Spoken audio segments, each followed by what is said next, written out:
৩০ টাকার কাতলার তেলে এমন একটা ঝিঙ্কু মার্কা রেসিপি বানানো যায় সেটা না খেলে বুঝতেই পারবে না। বাজার থেকেই তেল পটকা থেকে নাড়ি ভুড়ি পরিষ্কার করে এনেছিলাম। তারপর লেবুর রস আর নুন হলুদ দিয়ে মাখিয়ে 10 মিনিট রেখে ধুয়ে নিলাম।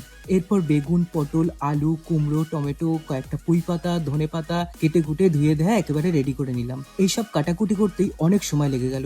ওদিকে পেঁয়াজ, রসুন, আদা পেস্ট করে নিলাম। লঙ্কাটা পেস্ট করতে ভুলে গেছি, ওটা ফাটিয়ে দিয়ে দেবো। কাটাকুটি শেষ, এবার ভাজাভুজির পালা। যতটা কম তেলে ভাজা যায় তত ভালো।